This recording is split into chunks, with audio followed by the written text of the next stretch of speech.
வைகுண்டத்தில் ஸ்ரீ விஷ்ணு லக்ஷ்மி தேவியுடன் பேசிக் கொண்டிருக்கும்போது சொன்னார், பூலோகத்தில் என்னை குறித்து பிரார்த்திப்பவர்களை விட உன்னை குறித்து பிரார்த்திப்பவர்கள்தான் அதிகம் என்று சொன்னார். அதற்கு லக்ஷ்மி தாயார், அவர்கள் அன்பிற்கு உகந்தவர் தாங்கள்தான். உங்களை குறித்து தியானிப்பவர்கள்தான் அதிகம் என்பது என் அபிப்பிராயம் என்றார். அதை சோதித்து பார்க்க நினைத்தார் பெருமாள். அதற்காக ஒரு நாள் பூலோகத்தில் ஒரு அந்தணரின் வீட்டிற்கு சந்நியாசி வேஷத்தில் வந்து இறங்கினார். அந்த அந்தணர் சந்நியாசிகளை அழைத்து உபசரிப்பதையே தமது வாழ்க்கையின் லட்சியமாக கொண்டு இல்லறத்தை நடத்துபவர். இறைவனுடைய மெய்யடியார்களை பூஜித்து அவர்களுக்கு தினமும் உணவளித்து பின் தான் சாப்பிடும் பழக்கம் உள்ளவர். அந்த அந்தணர் சந்நியாசியின் பாதங்களை விழுந்து வணங்கினார். அப்போது சந்நியாசி வேஷத்தில் இருந்த பெருமாள் சொன்னார், நான் உங்கள் வீட்டில் உணவருந்த வேண்டுமானால் ஒரு நிபந்தனை. நானாக உங்கள் வீட்டை விட்டு போகிற வரையில் என்னை யாரும் எக்காரணத்தை கொண்டும் வெளியே போகச் சொல்லி நிர்பந்திக்கக்கூடாது. சம்மதமா என கேட்டார். அதற்கு அந்த அந்தணர், பரிபூரண சம்மதம். வாருங்கள் வாருங்கள், நீங்கள் இங்கேயே தாராளமாக தங்கிக் கொள்ளலாம், அதுவும் நீங்கள் விரும்பும் வரையில் என்று சொன்னார். அப்படியா, சரி என்று சந்நியாசியும் அங்கேயே காலவரையின்றி தங்கிக் கொண்டு விட்டார். அந்த அந்தணரும் அவருடைய இல்லத்தரசியும் சந்நியாசிக்கு ஆச்சார உபச்சாரம் செய்து விருந்தளித்தார்கள். அன்பை பொழிந்து பணி செய்யலானார்கள்.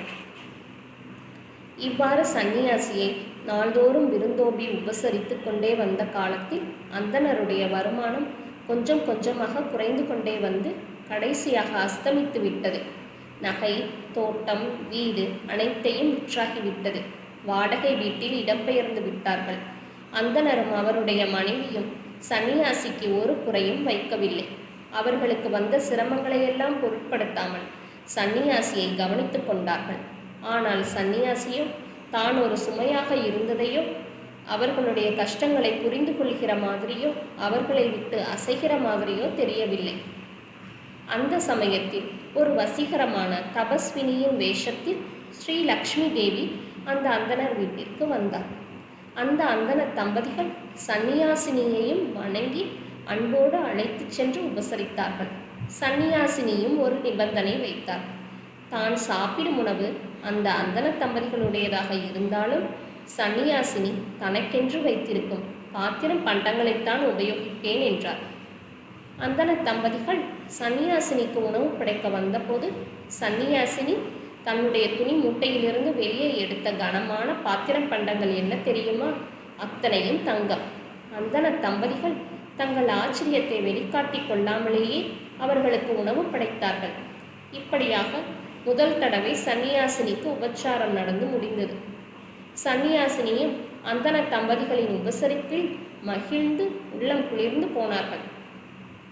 அடுத்த தடவை அந்த தம்பதிகள் சந்நியாசினிக்கு விருந்து படைக்க அதே தங்க பாத்திரங்களை, அதாவது தாம்பாளம், கிண்ணம் இத்தியாதிகளை துப்புரவாக துலக்கி நன்றாக அலம்பி அவர்கள் முன்னால் கொண்டு வந்து வைத்தார்கள்.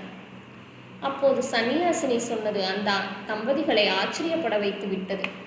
சந்நியாசினி சொன்னார், இல்லை இல்லை, இந்த பாத்திரங்கள் எல்லாவற்றையும் எடுத்து விடுங்கள். நான் ஒரு தடவை உபயோகித்த பாத்திரங்களை மறுபடியும் உபயோகிப்பதில்லை என்று சொல்லிவிட்டு தன் மூட்டையிலிருந்து உபரியாக இன்னும் ஒரு தங்க பாத்திர வரிசையை எடுத்து கொடுத்தார்கள்.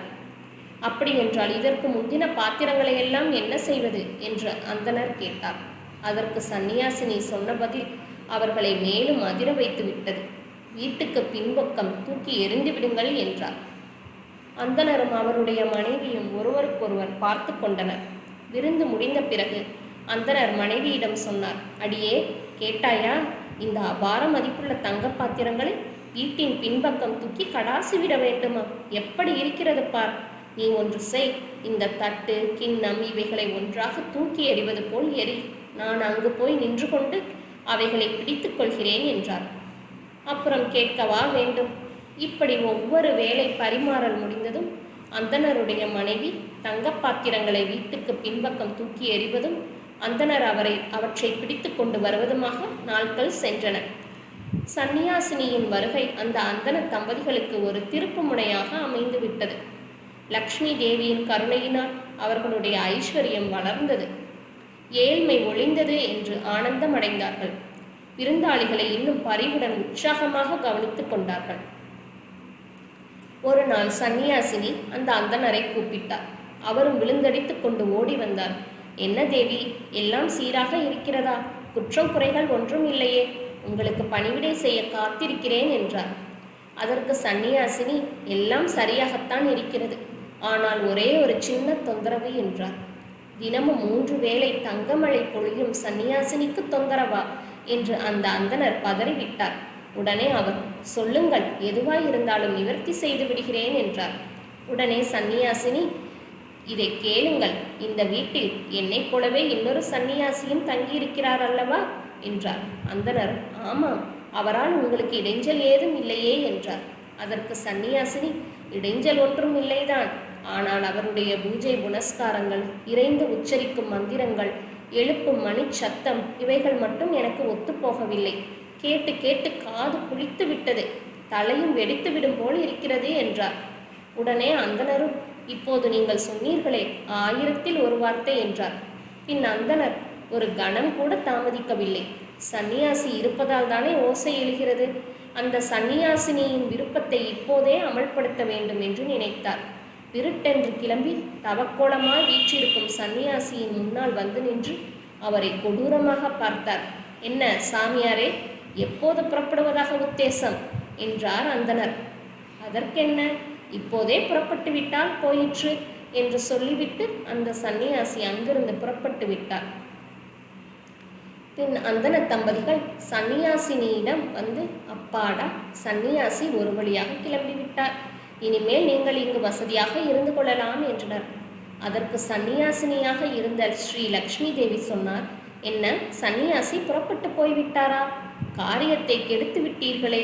நான் அவர் செய்யும் பூஜையால் எழுகின்ற ஓசைகளைத்தான் தவிர்க்கும்படியாக கேட்டுக்கொண்டேன். நீங்கள் அவரையே அனுப்பிவிட்டீர்களா? அவரை யார் என்று நினைத்தீர்கள்? அவர் என் கணவர். கணவர் இல்லாத இடத்தில் மனைவிக்கு என்ன வேலை என்று சொல்லி லக்ஷ்மி தேவியும் புறப்பட்டு போய்விட்டார். அந்த அந்தணர்தான் அடுத்த ஜென்மத்தில் ஸ்ரீ ருக்மணியின் தமையனார் ருக்மியாக பிறந்தார். பாகவதத்தில் பெருமாள் சொல்கிறார், என்னை வழிபடுபவர்களிடம் இருந்து, என் மேல் பக்தி வைப்பவர்களிடம் இருந்து நான் சொத்து சம்பத்துக்களை பிடுங்கிக் கொள்கிறேன். அவர்களுடைய உற்றார் உறவினர்கள் சண்டையிட்டு தூர விலகி போகுமாறு செய்து விடுகிறேன். பிறகு நாலாவிதமான கஷ்ட நஷ்டங்களை தருகிறேன் என்கிறார். பகவானே இப்படி சொன்னால் யார்தான் அவரை வழிபடுவார்கள், பக்தி செய்வார்கள்? ஆனால் அதற்கும் பகவானே பதில் சொல்கிறார். இத்தனை கஷ்டங்களை அனுபவித்த பிறகும் எந்த பக்தன் என் மேலுள்ள பக்தியை விடாமல் இருக்கிறாரோ அந்த பக்தன் என்னையே விலைக்கு வாங்கி விடலாம். நான் அவருக்கு அடிமையாகி விடுகிறேன். இது என்ன பிரமாதம்? நான் அவருக்கு பரமபதத்தையே வழங்கி விடுகிறேன் என்கிறார்.